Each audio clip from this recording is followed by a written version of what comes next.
Today we're going to look at the Fox5 Renew, an updated version of Bugaboo's highly terrain-capable full-size model. So let's jump straight into it then, going over the Renew from top to bottom and examining its advantages and disadvantages in terms of child comfort, ease of use, performance, and mechanics, before ending with a discussion of which lifestyles and environments it will best suit. And beginning with some stats, the Renew clocks in at 12.3 kilos and folds down to 45 by 60 by 90 centimeters as a single piece with either the seat or bassinet attached. It can take 22 kilos in the seat and 10 kilos in the underslung shopping basket. When it comes to child comfort, the Renew is sold with both the seat and bassinet included and attachable to the same frame. The bassinet comes pre-mounted in the box and is what you'd expect from a premium model, having good dimensions, with a length of 76 centimeters, a width of 34, and a depth of 24, as well as thick padding and good ventilation via both a long, openable mesh panel, as well as a mattress specially designed to let through more air. Switching over to the seat takes a bit of assembly, which some people dislike, though I'd note that the process has gotten progressively easier with each update to the model, with the Renew incorporating the bassinet support struts into the textiles, which is nicer in my opinion than the extra plastic components used on the basic Fox5.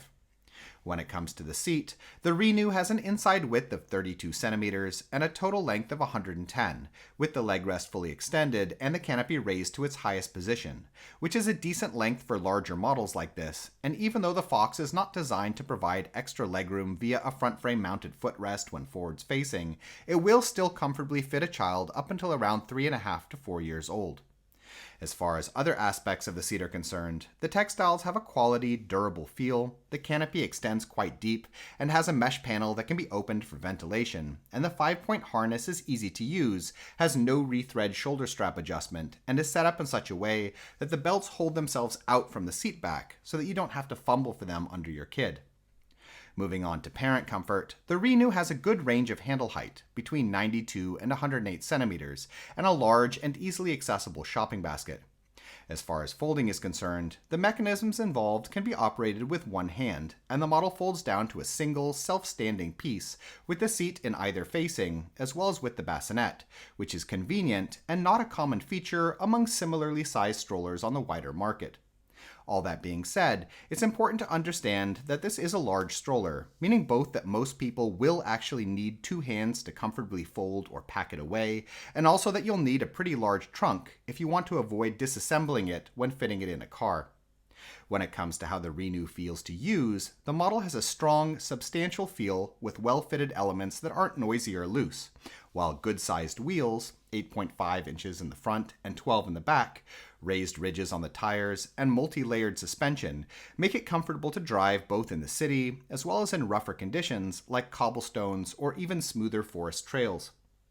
Alright, let's switch over to the mechanics of the Renew then, starting with the handle, the folding system, and the general structure of the chassis, where the model uses a folding setup relatively common currently, whereby depressing the safety while using the handle's height adjustment mechanism allows one to slam the handle arms downwards with a bit more force to unlock the central hubs. This system is okay with regards to internal complexity, better in some ways than the setup on most past Bugaboo models of this size, in its decoupling of the activation triggers from the actual folding mechanisms, other than when actually activating the fold. And though the slamming motion needed sometimes leads to looseness on other models with similar setups, the regular Fox5 has already shown itself to hold up quite well with regards to the folding system, and I still feel that mechanically it's a major improvement over past versions of the Fox. Beyond the folding system and the handle, the overall structure of the chassis is quite solid as well, with large reinforced connection points and good cross support, making the model unlikely to loosen side to side or develop asymmetry issues with its mechanisms as a result of such loosening.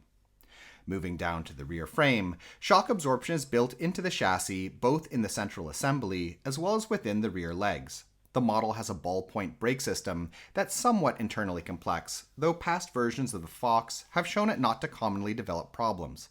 The connection between the rear wheels and their housings is acceptably tight, and the wheels themselves are well built in terms of the axles, bearings, and tires, where, in addition to making maneuvering easier, those raised ridges also help to slow wear. Looking lastly at the front frame, there's decent suspension built into the forks, and the swivel locks are well constructed and have shown themselves to hold up well over time.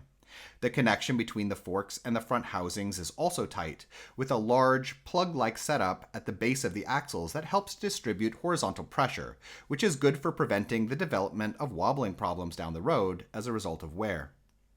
So, should you get the Fox5 Renew then? Yes, provided it matches your needs in any case. The Fox has long been one of my favorite strollers on the market, but it's a bit of a specialist, and will only really be a good choice in my opinion if you have a lifestyle and live in an environment where you'll actually benefit from having a larger, more terrain-capable model like this, such as if you tend to get around a lot without a car, you live somewhere a bit rougher, possibly needing to deal with stuff like snow or cobblestones, or you're likely to take strolls in nature as a part of daily life.